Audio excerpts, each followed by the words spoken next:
All right, let's dive into a world of monsters and battles. Because today we're comparing two monster hunting board games, Monster Hunter and Wild Ascent. Now you might think monster hunting. It all sounds pretty similar, Yeah. but these games offer wildly different experiences.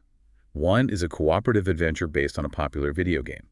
The other has both cooperative and competitive modes, each with its own unique twists. Yeah, and what I think is really interesting is how these games, while sharing a similar theme like monster hunting, they explore completely different aspects of the genre. It's like each game took a core concept and ran with it in its own direction, creating these rich and varied gameplay experiences. Okay, so first up, we've got Monster Hunter. Yeah. It's a cooperative game where you and your friends are dropped right into the ancient forest, lush jungles, towering trees, and of course massive, terrifying monsters lurking around every corner. Yeah, and in Monster Hunter, you're not just there to slay beasts. You're part of the research commission, tasked with protecting scholars as they study this new world and its inhabitants. There's this underlying theme of exploration and discovery that adds a layer of depth to the monster hunting. Right, so it's not just about killing. You're actually trying to understand these creatures in their ecosystem, Hmm. which I gotta say adds a nice touch of realism to the whole thing. But let's be real. The main attraction is still taking down those massive monsters, right? Absolutely. And that's where the crafting system comes in. Monster Hunter is all about meticulously carving up those beasts for parts, and then using those parts to forge increasingly powerful weapons and armor. It's a cycle of constant progression and reward that's super satisfying. So the better your gear, the tougher the monsters you can Yeah. take on. And then you get even better gear, and it just keeps going.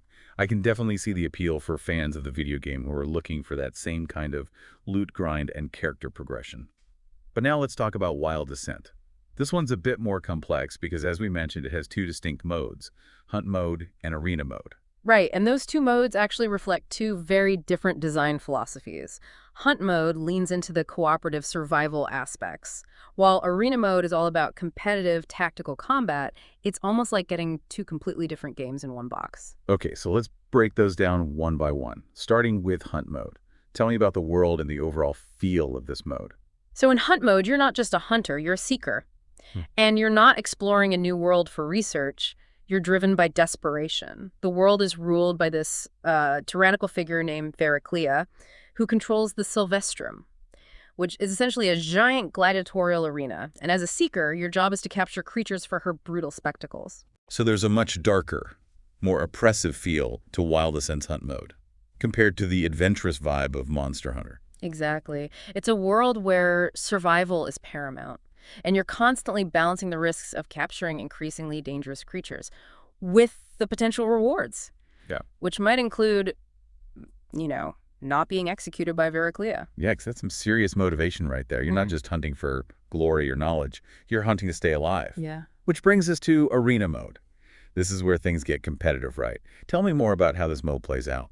In arena mode, you shift gears completely. You're no longer a desperate seeker. You're essentially a team manager for gladiatorial combat.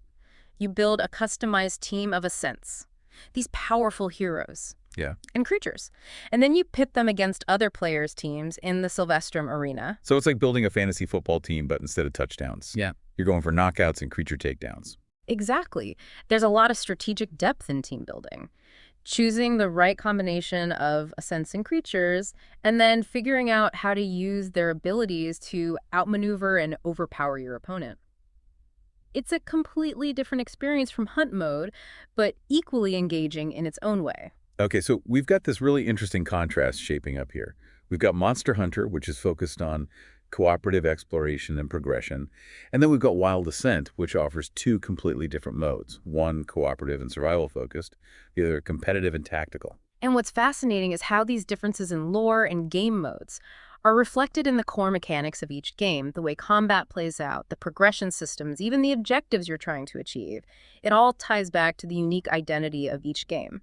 So essentially, each game takes the core concept of monster hunting and spins it in a completely different direction, creating these rich and varied experiences for players. But let's not get ahead of ourselves. Let's dive into the details and see how these differences actually play out in the games themselves. Let's start with combat. You know the heart of any monster hunting game. In Monster Hunter, it's all about mastering this tactical dance of attack and defense. Imagine you're facing down this towering beast, each swing of your weapon carefully planned, to exploit weaknesses and conserve stamina. Stamina management. Now, that's something you don't see in every board game. What makes it so crucial in Monster Hunter? Well, it adds this layer of tension and strategic decision-making to every encounter. You see, you're not just mindlessly hacking away at a monster. You have to think about your stamina pool, which is represented by a board, where you place cards for attacks and movement, and each action depletes your stamina. If you run out, you're left vulnerable to the monster's attacks. Oh, so it's like a push and pull between going all out for massive damage and making sure you have enough stamina to dodge that incoming tail swipe. Precisely. And to add to the challenge, each monster has different attack patterns and weak points. So you're not just managing your own stamina, you're also trying to predict the monster's moves, exploit openings, and coordinate attacks with your fellow hunters. It creates this really engaging rhythm of combat, where every decision matters. Okay, I'm starting to see why Monster Hunter fans love the intensity of those battles. It's not just about brute force, it's about careful planning and execution. But how does Wild Ascent's combat system compare? Especially considering it has two different modes. Yeah, so in Wild Ascent, both hunt and arena modes utilize a grid-based movement system, picture like a chessboard.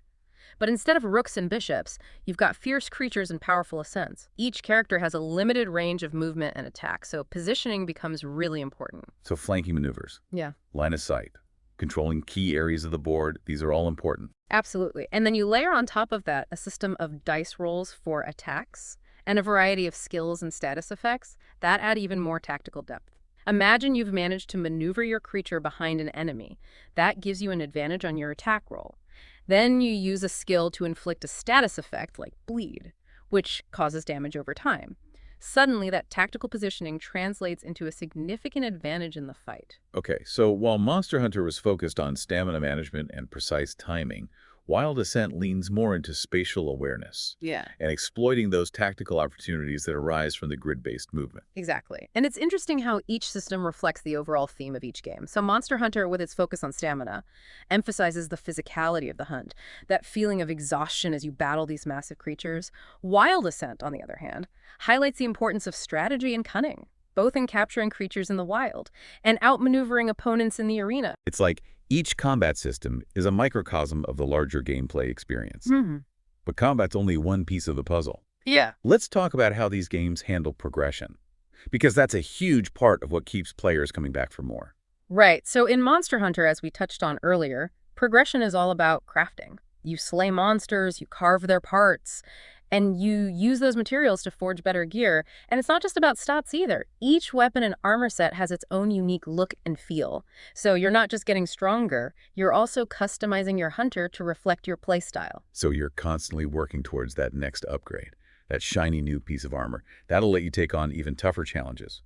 What about Wild Ascent? How do you level up in a game that has both cooperative and competitive modes? Well, it depends on the mode. In hunt mode, progression is tied to your encampment.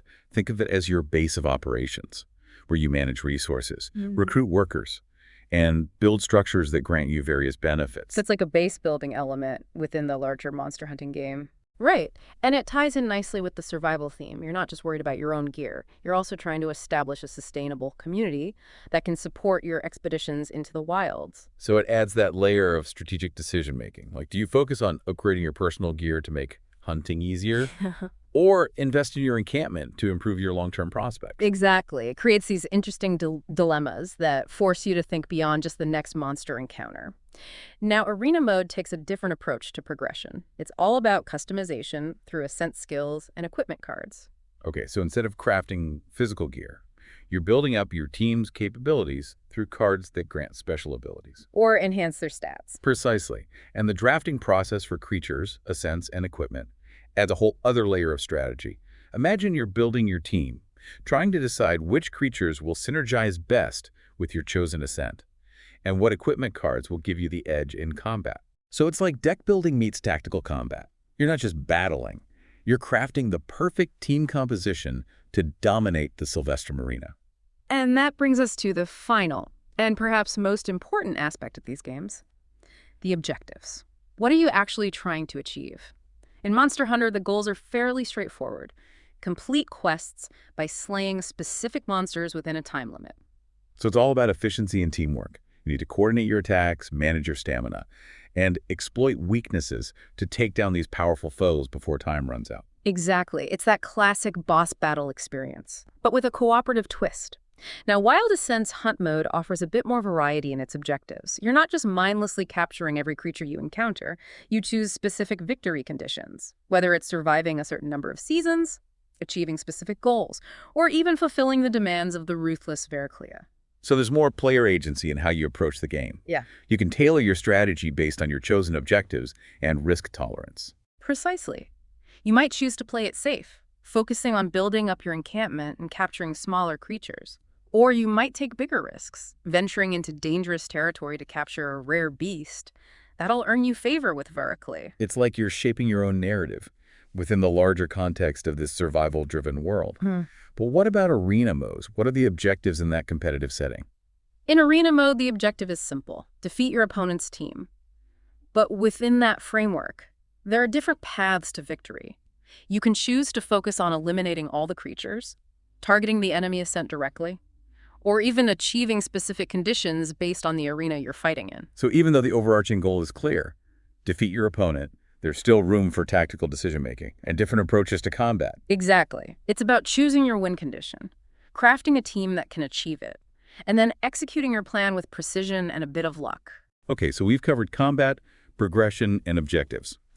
We've seen how these two games, while sharing a common theme, take wildly different approaches to gameplay, each with its own unique strengths and appeals. And those differences ultimately determine which game might be the right fit for you. So if you love cooperative hunts, that sense of camaraderie as you and your friends take down these massive beasts together, then Monster Hunter might be right up your alley. Especially if you enjoy that gear grind, that constant pursuit of better weapons and armor. Right, like that feeling when you finally forge that legendary sword you've been working towards. Exactly. It's a game that rewards dedication and teamwork.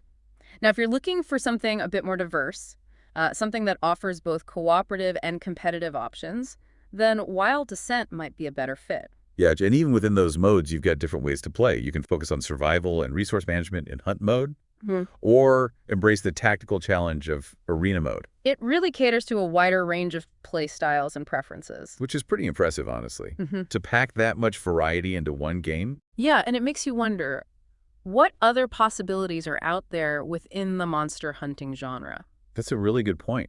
We've seen these two distinct approaches, but what if there was a game that blended those elements together? Now that's an interesting thought. Imagine a game where you could not only hunt monsters for gear, but you could also capture and train them to fight alongside you. Whoa, like building your own stable of powerful beasts to unleash in epic battles. Exactly. You could have cooperative hunts where you're tracking down these creatures, then competitive matches where you pit your trained beasts against other players' teams. And imagine this strategic depth. You'd have to consider not only your own combat skills, but also the strengths and weaknesses of your creatures, how they synergize with each other. You could even have elements of breeding and training, where you're trying to create the ultimate monster fighting force. Okay, now I'm really getting excited. That sounds like an incredible gaming experience. Yeah, it just goes to show there's so much potential within the monster hunting genre. It's not just about slaying beasts. It's about exploring the relationship between humans and these fantastical creatures, whether it's through research, survival, or even competition. So whether you're drawn to the cooperative hunts and gear progression of Monster Hunter, or the diverse modes and tactical combat of Wild Ascent, there's a monster hunting game out there waiting to be discovered. Absolutely. I encourage you to explore both Monster Hunter and Wild Ascent. Discover their rich worlds, master their mechanics, and experience the thrill of the hunt in all its varied forms. Thanks for joining us on this deep dive. Until next time, happy hunting.